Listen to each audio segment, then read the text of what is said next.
हरदा शहर के खेड़ीपुरा क्षेत्र में बिजली विभाग द्वारा स्मार्ट मीटर लगाए जाने को लेकर स्थानीय रहवासियों में नाराजगी देखने को मिली। रहवासियों द्वारा स्मार्ट मीटर लगाए जाने का विरोध करते हुए अपनी समस्याएं एवं आपत्तियां रखी गई। मामले की जानकारी मिलने पर हरदा विधायक डॉक्टर रामकिशोर दोगने मौके पर पहुंचे और स्थानीय नागरिकों से चर्चा कर उनकी समस्याओं को विस्तार से सुना। रहवासियों ने स्मार्ट मीटर लगाए जाने को लेकर अपनी चिंताओं से विधायक को अवगत कराया। विधायक ने मौके पर बिजली विभाग के अधिकारियों से चर्चा की और स्थानीय नागरिकों की समस्याओं और आपत्तियों को ध्यान में रखते हुए स्मार्ट मीटर लगाने का कार्य तत्काल बंद करवाया। हरदा विधायक द्वारा कहा कि जनहित से जुड़े किसी भी निर्णय में स्थानीय नागरिकों की समस्याओं और उनकी आपत्तियों को गंभीरता से लिया जाना चाहिए। उन्होंने कहा आमजन को परेशानी का सामना न करना पड़े, ये सुनिश्चित करना आवश्यक है। हरदा विधायक के हस्तक्षेप के बाद खेड़ीपुरा क्षेत्र में स्मार्ट मीटर लगाने का कार्य रोक दिया गया। इस दौरान बड़ी संख्या में स्थानीय रहवासी उपस्थित रहे। हरदा नगर एवं क्षेत्र की विभिन्न ज्वलंत समस्याओं को लेकर शहर कांग्रेस कमेटी खिड़किया ने सोमवार को हरदा विधायक डॉक्टर रामकिशोर दोगने की गरिमामय उपस्थिति में प्रशासन एवं संबंधित विभागों के अधिकारियों के नाम ज्ञापन सौंपकर समस्याओं के निराकरण की मांग की। ज्ञापन में खिड़किया रेलवे फाटक पर स्वीकृत रेलवे ओवरब्रिज का निर्माण तत्काल प्रारंभ कराने, यात्री बस किराए में की गई 60% वृद्धि वापस लेने, स्मार्ट मीटर की अनिवार्यता समाप्त करने, क्षेत्र की सड़कों और पुलों की बदहाल स्थिति में सुधार सहित विभिन्न मुद्दे प्रमुखता से उठाए। रेलवे फाटक पर आरओबी निर्माण तत्काल शुरू कराने की मांग शहर कांग्रेस अध्यक्ष असलम पठान के नेतृत्व में सौंपे गए ज्ञापन में कहा गया कि खिड़किया रेलवे फाटक पर ट्रेनों के आवागमन के कारण दिन में कई बार लंबे समय तक फाटक बंद रहता है। इससे दोनों ओर लंबा जाम लग जाता है। स्कूली बच्चों, मरीजों, एम्बुलेंस किसानों, कर्मचारियों सहित आम नागरिकों को परेशानी का सामना करना पड़ता है। कांग्रेस ने मांग की स्वीकृत रेलवे ओवरब्रिज का निर्माण बिना किसी और विलंब के तत्काल धरातल पर प्रारंभ कराया जाए। निर्माण की समय सीमा सार्वजनिक की जाए ताकि नागरिकों को गंभीर समस्या से राहत मिल सके। रेलवे स्टेशन के समीप आम नागरिकोों की सुविधा के लिए एस्केलेटर अथवा सुगम रैंप युक्त फुटओवर ब्रिज बनाए जाने की मांग भी ज्ञापन में की गई। ज्ञापन में सामान्य यात्री बसों के किराए में की गई 60% वृद्धि को जन विरोधी बताते हुए तत्काल वापस लेने की मांग भी की गई। स्मार्ट मीटर लगाए जाने को लेकर उपभोक्ताओं पर बनाए जा रहे कथित दबाव की निष्पक्ष जांच कराने की मांग भी कांग्रेस ने की। साथ ही स्मार्ट मीटर लगाए जाने के बाद विद्युत बिलों में अचानक वृद्धि की शिकायतों की तकनीकी एवं उच्च स्तरीय जाँच कराने, उपभोक्ताओं की शिकायतों का निराकरण किए जाने की मांग की गई। पोखरनी से हरदा तक राज्य मार्ग क्रमांक 15 पर कराए गए मरम्मत एवं पैचवर्क कार्य की गुणवत्ता पर सवाल उठाते हुए कांग्रेस ने जाँच की मांग की। मांदला और मुहाल नदी के पुलों की सुरक्षा पर चिंता। मांदला और मुहाल नदी पर स्थित क्षतिग्रस्त पुलों की तत्काल मरम्मत और मजबूत सुरक्षा रेलिंग लगाए जाने की मांग भी ज्ञापन में शामिल रही। हरदा विधायक ने कहा खिड़किया क्षेत्र की जन समस्याओं को लेकर प्रशासन को गंभीरता से कार्रवाई करनी होगी। शहर कांग्रेस अध्यक्ष असलम पठान ने कहा ये किसी राजनीतिक स्वार्थ का नहीं बल्कि आम जनता की मूलभूत समस्याओं का मामला है। प्रशासन को समय रहते समस्याओं का निराकरण करना चाहिए। यदि समस्याओं के समाधान की दिशा में गंभीरता नहीं दिखाई तो कांग्रेस जनता के साथ सड़क पर उतरकर संघर्ष करेगी। ओमती थाना क्षेत्र के न्यायालय परिसर गेट नंबर 3 के पास संदिग्ध अवस्था में घूम रहे एक युवक को ओमती थाना पुलिस ने गिरफ्तार किया है। सुरक्षा गार्ड की सूचना पर पहुंची पेट्रोलिंग टीम ने युवक की तलाशी ली, जिसमें उसकी पैंट की बाएं जेब से धारदार नुकीला चाकू बरामद हुआ। पुलिस ने आरोपी की पहचान ईसाई मोहल्ला गोरखपुर निवासी अनमोल बेन के रूप में की है। आरोपी को हिरासत में लेकर थाने लाया गया, जहां उसके खिलाफ आर्म्स एक्ट के तहत मामला दर्ज किया गया। सीएसपी सोनू कुर्मी के अनुसार आरोपी के पूर्व आपराधिक रिकॉर्ड भी सामने आए हैं। फिलहाल पुलिस ने आरोपी को गिरफ्तार कर आगे की कानूनी कार्रवाई शुरू कर दी है। भैया गेट नंबर 3 के पास एक धारदार हथियार का एक युवक पकड़ा गया, क्या नाम है, क्या पूरा मामला है? ये न्यायालय व्यवस्था में जो गार्ड लगी रहती है उसमें गेट नंबर 3 पर जो सुरक्षा गार्ड तैनात थे उनसे हमें सूचना प्राप्त हुई थी कि एक व्यक्ति संदिग्ध अवस्था में खड़ा हुआ है और उस सूचना पर कार्रवाई करते हुए संबंधित जो पेट्रोलिंग थी ओमती थाने की, उनको तुरंत वहाँ भेजा गया। ओमती पेट्रोलिंग के द्वारा संबंधित व्यक्ति की तलाशी ली गई, जिसके बाईं जेब में, पैंट के बाईं जेब में एक धारदार जो है मशीनुमा चाकू प्राप्त हुआ है और उसको थाने लाकर जो है सुसंगत धाराओं में आर्म्स एक्ट की कार्रवाई करते हुए उसको गिरफ्तार किया गया और अग्रिम कार्रवाई की जा रही है। क्या नाम है युवक का? युवक का नाम अनमोल बैन है, निवासी ईसाई मोहल्ला गोरखपुर का रहने वाला है और इसके पूर्व के रिकॉर्ड भी प्राप्त हुए हैं। बारिश के चलते पुल पुलिया डूबने की कगार पर। टिमरनी क्षेत्र में हो रही मूसलाधार बारिश के चलते नदी नाले उफान पर। सुरक्षा की दृष्टि से निरीक्षण करने टिमरनी एसडीएम शैलेंद्र कुमार बडोनिया राजस्व दल के साथ इस दौरान एसडीओपी आकांक्षा तलैया एवं पुलिस स्टाफ मौजूद रहा। प्राप्त जानकारी के अनुसार राजस्व एवं पुलिस के संयुक्त दल ने क्षेत्र के रायबोर, नया गांव, बिछप्पुर, काथड़ी, गोदड़ी सहित अन्य ग्राम क्षेत्रों का सघन दौरा किया। गोमती, गंजाल नदी सहित अन्य छोटे बड़े नदी नालों पर बने रपटों, पुलियाओं का निरीक्षण किया। साथ ही ग्राम पंचायतों, अधीनस्थ कर्मचारी, पटवारी, कोटवारों को निर्देशित किया। इन रपटों या पुल पुलियाओं पर नदी का बाढ़ का पानी आता है तो इस दौरान बैरिकेडिंग कर मार्ग बंद कर आवागमन पूर्णतः प्रतिबंधित किया जाए ताकि जानमाल का नुकसान न हो सके। साथ ही आमजन से अपील की है कि वे इस दौरान नदी, नाले, पुल पुलिया को पार न करें। लाडगंज पुलिस ने आदतन अपराधी को पकड़ा, 3 पिस्तौल और कारतूस बरामद। लाडगंज थाना क्षेत्र में पुलिस ने जेडीए बिल्डिंग शताब्दीपुरम के पास चेकिंग के दौरान एक आदतन अपराधी को गिरफ्तार किया। पुलिस ने आरोपी के कब्जे से 3 पिस्तौल, 3 जिंदा कारतूस बरामद किए हैं। आरोपी के खिलाफ गोहलपुर और विजयनगर थानों में पहले से कई अपराध दर्ज बताए गए हैं। पुलिस के मुताबिक आरोपी 0 डिग्री के आसपास अंधेरे इलाकों में दहशत फैलाने और मारपीट की वारदातों में शामिल रहा है। पूछताछ में आरोपी ने बताया कि उसने ये हथियार लकी पटेल से खरीदे थे, जिसे हाल ही में एनएसए के प्रकरण में गिरफ्तार किया गया था। आरोपी ने एक पिस्तौल की कीमत करीब 15 से 20 हजार रुपए बताई है। सीएसपी अखिलेश गौड़ ने बताया पुलिस ने आरोपी के खिलाफ आर्म्स एक्ट सहित संबंधित धाराओं में मामला दर्ज कर आगे की जांच शुरू कर दी है। पुलिस आरोपी को न्यायालय में पेश कर रिमांड लेने की तैयारी में है ताकि हथियारों की सप्लाई और इस पूरे नेटवर्क से जुड़े अन्य लोगों के संबंध में पूछताछ की जा सके। हमारे पुलिस अधीक्षक महोदय के दिशा निर्देश अनुसार लगातार क्षेत्र में शाम के समय गश्त की कार्रवाई और पेट्रोलिंग की जा रही है।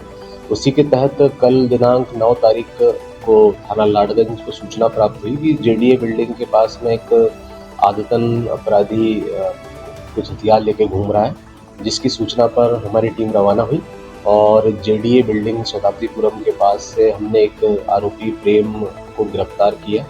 उससे जब तलाशी ली गई तो उसके पास से 3 पिस्टल बरामद हुई है और 3 जिंदा कारतूस बरामद हुए थे, जिससे काफ़ी सघन पूछताछ हुई और पूछताछ के बाद ये पता चला कि ये एक आदतन अपराधी है जिसके गोहलपुर और विजयनगर में अपराध दर्ज है और ये लगातार 0 डिग्री के आसपास इनका मूवमेंट रहता है और अंधेरे इलाकों में थोड़ा दहशत फैलाने का काम करते हैं। इसके अलावा मारपीट के भी इनके ऊपर अपराध है। और ज़्यादा जब पूछताछ की गई तो इनके द्वारा बताया गया कि हाल ही में थाना लाडगंज से एक आरोपी लकी पटेल का जो एनएसए किया गया था, ये उसी का साथी है और इसने हथियार उसी से खरीदना बताया है। ये दोनों बहुत ही साथ में मिलकर काम करने वाले एक तरीके के बदमाश हैं और दहशत फैलाने का काम करते हैं।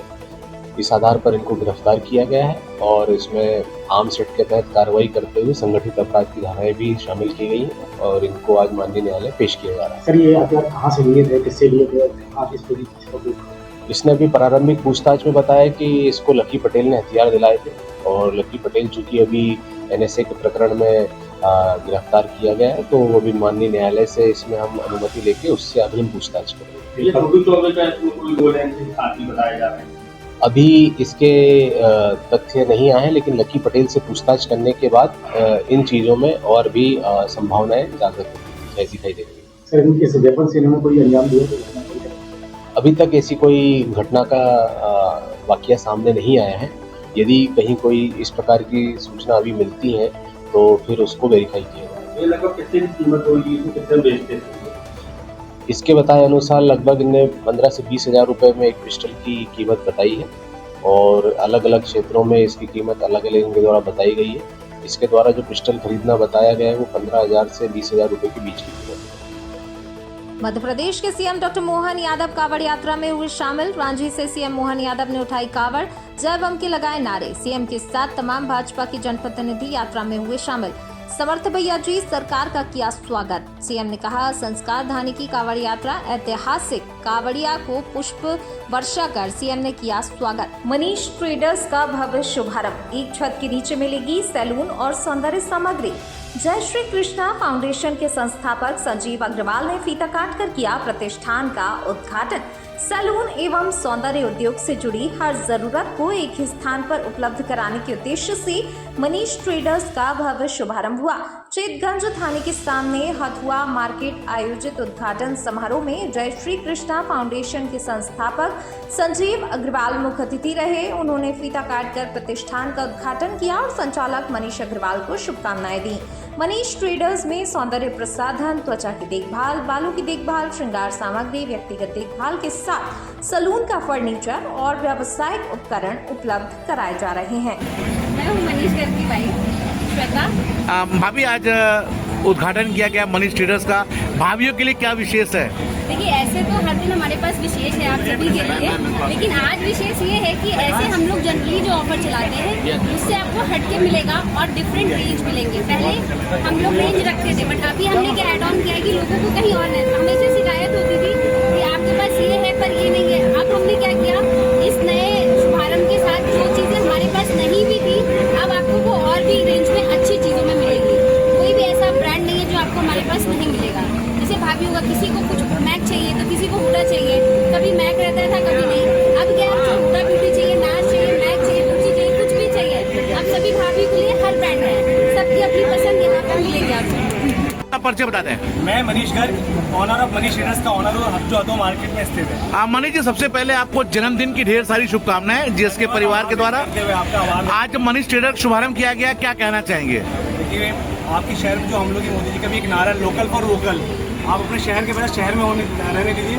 दूसरा क्या है कि जो कहीं नहीं मिलता वो मनीष ट्रेडर्स में मिलता है। हम beauty products, salon equipment, wide range में हम डील करते हैं और जीरो से लेके सुई से लेके तलवार तक का रेंज अपने पास में होता है। तो आप आज हथुआ मार्केट में मनीष ट्रेडर्स के छठा ब्रांच का जो उद्घाटन है, आप सभी जो लोग आए इसके लिए दिल से हम आभार व्यक्त करते हैं। क्या कहना चाहेंगे काशी के लोगों से? काशी के लोगों से ये अपील करेंगे, जो लोग बाहर के लिए सोचते हैं कि हम मेट्रो सिटीज़ में जाएं या फिर आपके यहाँ मेट्रो सिटीज़ में जाते हैं, बाहर जाते हैं, उनके लिए आप यहाँ पर आएँ, उनके लिए विशेष ऑफर है, 10% लेके 50% तक का ऑफर है। मनीष भैया, बात किया जाए भाभियों के लिए क्या ऑफर है? भाभियाँ बड़ी खरीदारी करती है, ये हमारी वाइफ बताएंगे। टीकमगढ़ जिले में स्वतंत्रता संग्राम के अमर शहीद नारायण दास खरे की समाधि स्थल को लेकर विवाद का मामला सामने आया था। बड़ागांव तहसील के ग्राम अंतोरा के नरोसा नाला के पास स्थित शहीद स्थल को लेकर स्थानीय लोगों ने जिला प्रशासन को ज्ञापन सौंपकर शहीद स्थल की गरिमा से किसी भी तरह की छेड़छाड़ नहीं करने की मांग की थी। स्थानीय लोगों और भाजपा एवं कांग्रेस के नेताओं ने जिला प्रशासन को चेतावनी देते हुए कहा था कि अगर शहीद स्थल से किसी भी तरीके की छेड़छाड़ की गई तो आमजन सड़कों पर आंदोलन करेगा और इसकी जिम्मेदारी जिला प्रशासन की होगी। अगर किसी व्यक्ति की भूमि पर स्वामित्व है तो उसे शासन द्वारा मुआवजा देकर अन्य जगह बसाया जाए। स्थानीय लोगों सहित भाजपा एवं कांग्रेस के नेताओं ने कहा, ये राजनीतिक विषय नहीं है। भाजपा के पूर्व विधायक के श्रीवास्तव ने कहा, कई वर्षों से 10 एकड़ जमीन सरकार की तरफ से अमर शहीद नारायण दास खरे के नाम से दर्ज है, जिस पर 70 सालों से आसपास के लोग वहां पर 3 से 4 दिन का मेला लगते हैं। जिले का सबसे पहले बलिदान नारायण दास खरे का है। 1 इंच भी जमीन समाधि स्थल से नहीं हटेगी। इसमें सारे राजनीतिक दलों के लोग एक हैं, जिससे मामले में भ्रम की स्थिति दूर हो गई है। अमर शहीद नारायण दास खरे स्थल पर अब कोई भी विवाद की स्थिति नहीं है। इस पूरे मामले पर कलेक्टर का कहना है कि एक पक्ष का जमीनी विवाद का सीमांकन का एक प्रकरण लगाया गया था। उसी जगह का सीमांकन में जो जमीन निकली है वह उसी बाउंड्री के अंदर निकली है जहां पर अमर शहीद नारायण दास खरे की प्रतिमा लगी हुई है। चूंकि ये राजस्व का मामला था, हमारे जिले में जो भी हमारे गौरव है, जो भी हमारी धरोहर है, उनका प्राथमिकता में लेकर ही हम लोग काम करते हैं। जो भी विवाद है, जहाँ पर अमर शहीद की प्रतिमा लगी है वहाँ पर कोई विवाद नहीं। जो भी सीमांकन हुआ उसमें ओवरलैपिंग पाई गई है। जहां पर जो बाउंड्री वॉल है उसके अंदर अभी तक दोनों पक्षों ने प्रतिमा को या बाउंड्री को कब्जे को हटाने का कोई भी मामला प्रस्तुत नहीं किया है। कलेक्टर ने स्पष्ट किया, जो भी हमारी धरोहर है उसकी रक्षा करना हमारी जिम्मेदारी है। कल से ये विषय आया है, शेर बुंदेलखंड अमर सिंह नारायण दास खरे की प्रतिमा स्थली, शहादत स्थली के बारे में अभिषेक यादव के नाम से वहाँ कोई तरमीम या कोई नाम जो हुआ है, इसके बाद ये विषय चर्चा में आया। मुझे लगता है कि इतने वर्षों से वो जगह 10 एकड़ सरकार की तरफ से अमर सिंह नारायण दास खरे जी के नाम से आरक्षित है, दर्ज है, जिस पर लगभग 70-75 सालों से वहाँ के आसपास के 15-25 गांव के लोग, बड़ा गांव सहित वहाँ 3 दिन का 4 दिन का मेला लगाते हैं। कोई शासन की मदद जिसमें नहीं मिलती है, उसके बाद भी वहाँ के लोगों की आस्था का केंद्र एक है। जिले का सबसे पहला बलिदान अमर सिंह नारायण दास खरे जी का है। तो मुझे लगता है कि मेरे विधायक रहते हुए भी वहाँ मैंने काम कराया, तो खतरा नक्शा ट्रेस लेकर के शासकीय निधि का खर्च किया जाता है। स्टेडियम भी मैंने वहाँ बनवाया, तब भी कोई आपत्तियाँ नहीं आई। अभी कैसे, किस कारण से, किसकी चूक के कारण ये विषय आया है। यद्यपि जब कल विषय आया तो मैंने कहा कि अगर किसी की होगी भी तो भी 1 इंच जमीन उस समाधि स्थल से नहीं हटेगी, नहीं तो जन आंदोलन खड़ा हो जाएगा। यद्यपि मैं मान रहा हूँ कि जिसके नाम की वो ज़मीन निकली है, पढ़ा लिखा परिवार है, जो कलेक्टर दमोह प्रताप नारायण यादव, उनके बेटे के नाम से उन्होंने ज़मीन आई है। क्या सुझाव दिया आपको? आपकी बात हुई है? मेरी बात हुई है प्रताप से, तो उन्होंने ये कहा कि आपके समय में भी काम हुआ, कहीं कोई दिक्कत नहीं आई और ना कहीं कोई उसमें दिक्कत थी। अभी कोई बीच में गड़बड़ हुआ है, जो हमारी खुद की पहले से कब्जा की हुई जो हमारे नाम है, उस ज़मीन को तोड़ करके कोई कब्जा को किसी ने कुछ काम निर्माण किया है, जिसके बाद हमने नापजोक कराया और वो फिर तब बात आई है। तो मुझे लगता कि उस स्थल पर कोई विवाद नहीं है और इसमें सारे राजनीतिक दलों के लोग, स्वाभाविक थी, चिंता की बात थी। मुझे लगता है कि यादवेंद्र सिंह जी कांग्रेस नेता हो या राकेश गिरी हो या अन्य जो भी राजनीतिक दल से जुड़, यह कोई राजनीतिक लड़ाई नहीं थी। महापुरुष किसी एक जाति संप्रदाय दल के नहीं होते हैं। सबकी तत्परता और सबकी समझदारी होनी चाहिए कि समाधान हो जाए, तो इसका पटाक्षेप हुआ है। श्री नारायण दास जी खरे, जो हमारे अमर शहीद हैं और गौरव हैं टीकमगढ़ जिले के लिए, उनकी एक प्रतिमा बड़ागांव तहसील में लगी हुई है, एक नदी के किनारे पर। उसको लेकर कुछ सीमांकन का एक प्रकरण एक पक्ष द्वारा लगाया गया था और सीमांकन में जो ज़मीन निकली है वो उस बाउंड्री के अंदर है, जिसके अंदर उस परिसर में जहाँ पर उनकी श्री खरे जी की प्रतिमा लगी हुई है। क्योंकि ये एक राजस्व का मामला था, मैं सबसे पहले तो ये स्पष्ट कर देना चाहता हूँ कि हमारे ज़िले में जो भी हमारे गौरव हैं, जो भी हमारी धरोहर हैं, उनको सर्वोच्च प्राथमिकता में लेकर ही हम लोग काम करते हैं। जो भी विवाद है, वहाँ जहाँ पर स्टैचू लगी हुई है उस स्थान को लेकर कहीं पर कोई विवाद भी नहीं है। और इसमें जो सीमांकन हुआ है उसमें कुछ ओवरलैपिंग पाई गई है, जहाँ पर जो बाउंड्री वॉल है वो उसके अंदर एक पक्ष का कहना है कि उनका है और उसी से लगी हुई श्री अमर शहीद खरे जी का जो एक मेला ग्राउंड है, उनके लिए वो ज़मीन आरक्षित है, तो वो ज़मीन दूसरी उससे लगी हुई है। मैं यहाँ पर स्पष्ट कर देना चाहता हूँ कि किसी भी प्रकार से किसी भी पक्ष द्वारा अभी किसी प्रतिमा को या बाउंड्री को या कब्जे को हटाने का कोई मामला प्रस्तुत नहीं किया गया है। दोनों ही पक्ष अपनी अपनी बात अगर रखेंगे तो उस पर आगे हम निर्णय ले सकते हैं, पर मैं स्पष्ट कर देना चाहता हूँ कि किसी भी प्रकार से कोई भी एक ऐसा विषय नहीं है कि अमर शहीद खरे जी की प्रतिमा को या तो किसी तरह से प्रभावित किया जा रहा हो या उसके कब्जे को डिस्टर्ब करने की बात की जा रही है। जो हमारी धरोहरें हैं उनकी रक्षा करना भी हमारा कर्तव्य है। जुआरियों के फड़ पर पनागर पुलिस का बड़ा छापा, 14 गिरफ्तार, लाखों की नकदी और स्विफ्ट कार जब्त। पुलिस अधीक्षक जबलपुर के सख्त निर्देशों के बाद खाकी ने जुआरियों के खिलाफ बड़ा एक्शन लिया है। बीती रात अतिरिक्त पुलिस अधीक्षक अपराध और नगर पुलिस अधीक्षक आधार ताल के मार्गदर्शन में पुलिस ने ज्वाइंट ऑपरेशन चलाकर जुए की महफिल सजाने वालों पर धावा बोल दिया। पनागर थाना क्षेत्र के पर्यटन के पास इस कार्रवाई को अंजाम दिया गया। कार्रवाई के दौरान मौके से 14 जुआरी ताश के पत्तों पर दाव लगाते हुए रंगे हाथों दबोचे गए, जिससे जुआरियों में हड़कंप मच गया। पुलिस की दबिश के दौरान मुख्य सरगना कृष्णा यादव अपने 2 साथियों के साथ मौके से फरार होने में कामयाब रहा, जिसकी तलाश की जा रही है। पकड़े गए आरोपियों के पास से 58,500 रुपए नगद राशि, एक नई स्विफ्ट कार समेत 12,85,000 रुपए की संपत्ति जब्त की गई है। पुलिस ने आरोपियों के खिलाफ बीएनएस की धारा 170 के तहत मामला दर्ज कर लिया है। फरार सरगना की गिरफ्तारी के लिए आगे की कार्रवाई जारी है। सर, मामला जानकारी में बड़ी संख्या में कुछ जुआरी और जुए की कार्रवाई क्या है? जैसा कि पुलिस अधीक्षक जबलपुर के संपत उपाध्याय सर के द्वारा समय समय पर सभी पुलिस अधिकारियों को निर्देशित किया जाता रहा है कि जिले में होने वाले अवैध तरीके के अपराध जो हो रहे हैं उन पर प्रभावी कार्रवाई की जाए। उसी निर्देश के परिपालन में कल 8-9 की दरमियानी रात श्री आयुष जाखड़ सर अतिरिक्त पुलिस अधीक्षक साहब, श्री जितेंद्र सिंह सर अतिरिक्त पुलिस अधीक्षक अपराध एवं नगर पुलिस अधीक्षक आधार ताल के निर्देशन एवं मार्गदर्शन में संयुक्त रूप से टीम बनाई जाकर परियक में जुए के पर दबिश दी गई। यहाँ पर 14 जुआड़ी जुआ खेलते पाए गए एवं जुआ खिलाने वाला कृष्णा यादव तथा उसके 2 साथी मौके से फरार हो गए। सर लगभग कितने की जब्ती की?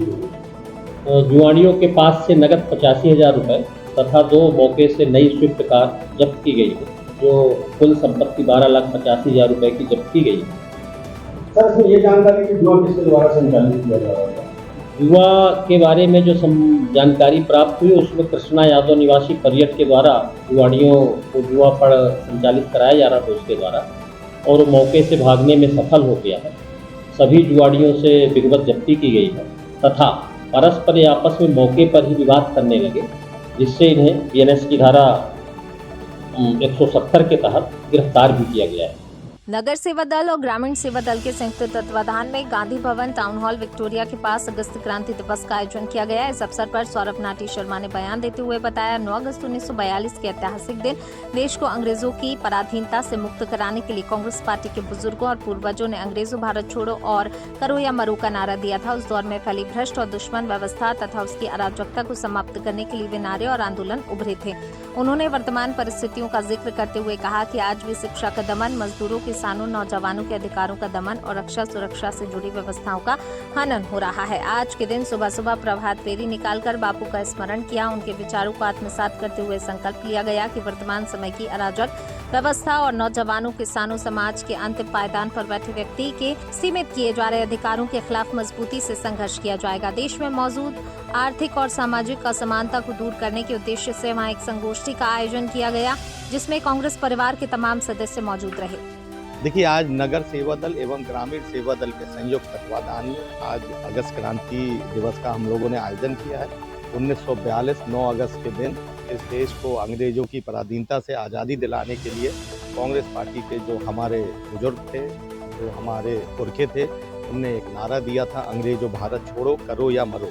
उस दौर में जो भ्रष्ट व्यवस्था थी, जो इस देश के लिए दुश्मन व्यवस्था थी, उसको, इसकी अराजकता को समाप्त करने के लिए, देश को आज़ाद कराने के लिए ये मुहिम, ये आंदोलन, ये नारे उस समय पर निकले थे। और आज 2026 में भी अमूमन उसी तरीके की अराजकता, अंग्रेज भले ही इस देश को छोड़ के जा चुके, हमारे जो बुजुर्ग थे वो आज इस दुनिया में मौजूद नहीं है, लेकिन जो व्यवस्था अंग्रेजों के समय चलती थी, शिक्षा का दमन किया जाए, मजदूरों के अधिकारों का दमन किया जाए, नौजवानों के अधिकारों का दमन किया जाए, रक्षा सुरक्षा की को दमन किया जाए, ये तमाम तरीके की अराजकता जो अंग्रेजों के काल में चलती थी, वही अराजकता आज इस वर्तमान समय में। आज हम लोगों ने सुबह सुबह प्रभात फेरी निकाल के और बापू को स्मरण करके उन पुरखों की से प्रेरणा लेते हुए, उनके विचारों को आत्मसात करते हुए हम लोगों ने संकल्प लिया है, आज 9 अगस्त 2026 में ये जो अराजक सरकार है उसके खिलाफ हम लोगों को लामबंद होने की आवश्यकता है। हमारे नौजवानों के जो अधिकारों को सीमित कर दिया है, हमारे जो मजदूर किसानों के अधिकारों को सीमित कर दिया है, समाज के अंतिम पंक्ति पे बैठा जो व्यक्ति है उसके अधिकारों को सीमित कर दिया है। इस देश में जो आर्थिक असमानता है, जो सामाजिक असमानता है, उसको दूर करने के लिए आज हम लोगों ने वहाँ पर संगोष्ठी का भी आयोजन करा और कांग्रेस का समूचा परिवार वहाँ पर मौजूद है। नौकरी के नाम पर 2500 लोगों से ठगी, करीब 2 करोड़ की ठगी का आरोप। आगरा से खबर, थाना ताजगंज क्षेत्र में नौकरी दिलाने के नाम पर लोगों से साइबर ठगी करने वाले अंतर्राज्यीय गिरोह का पुलिस ने पर्दाफाश किया। थाना Tajganj cyber surveillance cell, cyber operation counter intelligence team और थाना साइबर क्राइम की संयुक्त कार्रवाई में 4 आरोपियों को गिरफ्तार किया गया, जिनमें 2 महिलाएं शामिल है। पुलिस के अनुसार आरोपी सोशल मीडिया पर कंपनी के नाम से विज्ञापन तैयार कर सिक्योरिटी गार्ड और सिक्योरिटी सुपरवाइजर समेत विभिन्न पदों पर नौकरी दिलाने का झांसा देते थे। नौकरी की तलाश कर रहे लोगों को अलग अलग चरणों में रकम जमा करने के लिए कहा जाता था। पुलिस पूछताछ में सामने आया, गिरोह ने कथित तौर पर 2500 लोगों को नौकरी का झांसा देकर लगभग 2 करोड़ की ठगी की है। आरोपी ठगी की रकम अलग अलग बैंक खातों और मर्चेंट QR कोड के माध्यम से प्राप्त करते थे। नौकरी के नाम पर ठगी का एक रैकेट का खुलासा हुआ है, क्या खुलासा हुआ है, क्या क्या इसमें बरामद हुआ है? देखिए, पुलिस आयुक्त महोदय के निर्देशन में साइबर अपराध और अपराधियों पर निरंतर कार्रवाई की जा रही है। उसी क्रम में पुलिस को कुछ ऐसी इन्फॉर्मेशन मिली थी कि आगरा में कुछ लोगों द्वारा एक फर्जी कंपनी के नाम पर कॉल सेंटर चलाया जा रहा है और उससे देश भर के अलग अलग राज्यों से नौकरी दिलवाने के नाम पर धोखाधड़ी की जा रही है। उसी क्रम में counter intelligence team, cyber surveillance team ने थाना ताजगंज पुलिस के साथ मिलकर एक जॉइंट ऑपरेशन किया, जिसमें 4 लोगों को गिरफ्तार किया गया है। एक अभियुक्त छपरा बिहार का रहने वाला है, जिसके ऊपर पहले भी एक आपराधिक मुकदमा दर्ज है। दूसरा व्यक्ति जौनपुर का रहने वाला है। वे 2 महिलाएं जो कि आगरा की रहने वाली हैं। ये लोग एक कंपनी जो कि लीगली एग्जिस्ट नहीं करती, उसमें रिक्रूटमेंट के नाम पर लोगों से फ्रॉड करते थे। फ्रॉड 3 चरणों में किया जाता था। पहला फ़ोन करके उनको बताया जाता था कि आपको इसमें वैकेंसी है और आपको रजिस्ट्रेशन के लिए इस QR कोड पर इस UPI में इतने पैसे ट्रांसफ़र करने हैं। दूसरा, जब वो लोग कन्वेंस हो जाते थे तो पर्टिकुलर फर्म में सिक्योरिटी एजेंसी में सुपरवाइज़र या गार्ड के नाम पर उनसे एक्स्ट्रा लगभग 8800 रुपीज़ लिए जाते थे। और जब वो दोनों चरण पास कर जाते थे, तीसरी बार उन्हें ज्वाइनिंग लेटर के नाम पर, जो कि फर्जी मोहर सील का यूज़ करके दिया जाता था, 10,000 रुपये अतिरिक्त वसूले जाते हैं। इन लोगों द्वारा बताया गया है कि जिस जगह से पकड़े गए यहाँ पे लगभग 2 साल से कार्य कर रहे थे और ये साइबर अपराधी पिछले 5 सालों से अलग अलग जगह पर कर रहे हैं। इनके द्वारा देश भर के लगभग 15 राज्यों से 2,500 के आसपास लोगों के साथ ये फ्रॉड किया जा चुका है। अभी इनके पास से जो chequebook, bank passbook, ATM cards, UPI और जो अन्य सामान बरामद हुआ है, उस बरामदगी पे हम लगभग 100 NCRP कंप्लेंट्स फाइंड कर चुके हैं। इसमें आगे भी बैकवर्ड फॉरवर्ड लिंकेज निकाली जा रही है कि जिन व्यक्तियों के साथ फ्रॉड किया जाता था उनकी जानकारी इन्हें कहाँ से मिलती थी और जो पैसा ये लोग अलग अलग लेते थे उस पैसे का आगे क्या इस्तेमाल करते थे। सर, कब से कॉल सेंटर चला रहे थे? देखिए, जहाँ से पकड़े गए हैं, यहाँ इनके द्वारा बताया गया है कि लगभग 2 साल से ये लोग एक छुप गोपनीय तरीके से ये कार्य कर रहे थे। बाकी इनके द्वारा साइबर अपराध पिछले लगभग 5 सालों से किया जा रहा है अलग अलग जगह। बरामदगी की अगर मैं बात करूं तो इनके पास से हमको 10 mobile phone, 35 bank passbook, 28 ATM card जो कि अलग अलग बैंकों के हैं, 8 SIM card, 7 Aadhaar card, 6 PAN card, 2 voter ID, 12 QR code, 1 laptop, 1 PC और 4 मोहर जिसका यूज़ कर ये फर्जी ज्वाइनिंग लेटर लोगों को देते थे, सैलरी स्लिप, गेट पास आदि बरामद हुए हैं। सर, अब तक कितने लोगों के साथ में ये कितने रुपए की ठगी करते हैं? जैसा कि मैंने आपको बताया, अभी जो इनके पास से सामान बरामद हुआ है उस पे देश के 15 राज्यों से लगभग 100 NCRP कंप्लेंट्स हैं। जब भी किसी बैंक खाते का, QR कोड का किसी साइबर अपराध में उपयोग किया जाता है, कंप्लेंट मिलने पर उसे बंद करा दिया जाता है। तो पिछले सालों में इन्होंने इस तरीके अन्य भी अकाउंट्स का यूज़ किया होगा। इनके द्वारा बताया गया है कि अब तक ये लगभग 2,500 लोगों के साथ में साइबर फ्रॉड कर चुके हैं। एग्जैक्ट अमाउंट का पता लगाने के लिए जो अभी हमारी कंप्लेंट्स मिली हैं, हम उनकी भी छानबीन कर रहे हैं और इससे पहले कितने लोगों के साथ किया है वो एग्जैक्ट अमाउंट तभी पता चल पाएगा। पूछताछ में इन लोगों ने लगभग 2 करोड़ का साइबर फ्रॉड ठगी का इसमें एक्सेप्ट किया है। बाकी अगर लोगों की संख्या देखें तो ये अमाउंट और भी ज़्यादा जा सकता है। देखिए, एक इन्होंने जो कंपनी, एक SIS सिक्योरिटी के नाम से एक कंपनी फर्जी बनाई हुई थी जो कि लीगली कहीं भी एग्जिस्ट नहीं करती, but online social media platforms पर ये उसी में रिक्रूटमेंट के नाम पर विज्ञापन देते थे और फिर लोगों से संपर्क करते थे और उनका विश्वास जीतने के बाद उनके साथ धोखाधड़ी करते थे। Thank you. भारतीय सिंधु सभा एवं सिंधी मेला समिति द्वारा 480 से अधिक मेधावी छात्रों का किया गया सम्मान। रविवार को रविंद्र भवन के सभागार में भारतीय सिंधु सभा एवं सिंधी मेला समिति के संयुक्त तत्वाधान में प्रांतीय प्रतिभा सम्मान समारोह का आयोजन किया गया। प्रांतीय प्रतिभा सम्मान समारोह में मुख्य अतिथि धर्मेंद्र सिंह लोधी, संस्कृति, पर्यटन, धार्मिक न्यास एवं धर्मस्व विभाग के राज्य मंत्री, मध्य प्रदेश एवं कार्यक्रम अध्यक्षता के लिए विधायक भगवान दास सबनानी मौजूद रहे। समारोह की शुरुआत भगवान झूलेलाल, सरस्वती माता एवं संत शिरोमणि हृदयराम साहिब जी की तस्वीर पर दीप प्रज्वलित करके किया गया।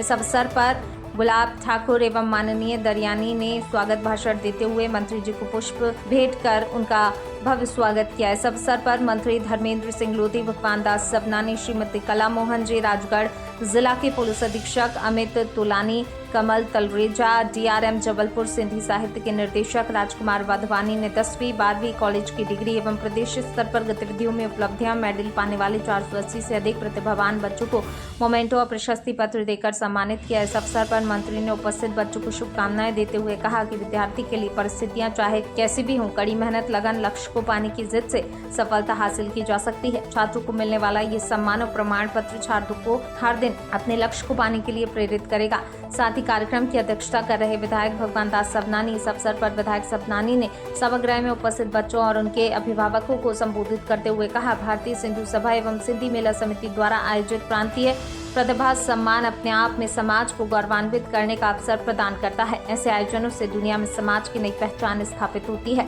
सिंधी मेला समिति द्वारा आज इतनी बड़ी संख्या में समाज की प्रतिभाओं का एक साथ उपस्थित होना इस बात का संकेत देता है कि अब सिंधी समाज के लोग केवल व्यापार में ही नहीं अपितु शिक्षा, साहित्य, कला, खेल सहित अन्य क्षेत्रों में भी देश का नाम रोशन कर रहे हैं। मैं इस सफल आयोजन के लिए भारतीय सिंधु सभा एवं सिंधी मेला समिति के सदस्यों को बधाई और शुभकामनाएं देता हूं। इस अवसर पर मुख्य वक्ता के रूप में शैक्षणिक सलाहकार एवं मनोवैज्ञानिक श्रीमती कला मोहन जी एवं राजगढ़ जिला के पुलिस अधीक्षक अमित तोलानी ने कार्यक्रम में उपस्थित बच्चों को मार्गदर्शन देते हुए शिक्षा के माध्यम से उच्च पदीन पर आसीन होने का मूल मंत्र दिया। इस दौरान भारतीय सिंधु सभा के प्रदेश अध्यक्ष गुलाब ठाकुर एवं सिंधी मेला समिति के अध्यक्ष मनीष दरियानी नरेश तलरेजा द्वारा किया गया प्रतिभा सम्मान समारोह प्रादेशिक स्तर पर आयोजित किया गया, जिसमें इंदौर, जबलपुर, कटनी, रतलाम, इटारसी, होशंगाबाद, विदिशा सहित अन्य जिलों के सामाजिक बंधु समारोह में शामिल होने के लिए राजधानी भोपाल पहुंचे।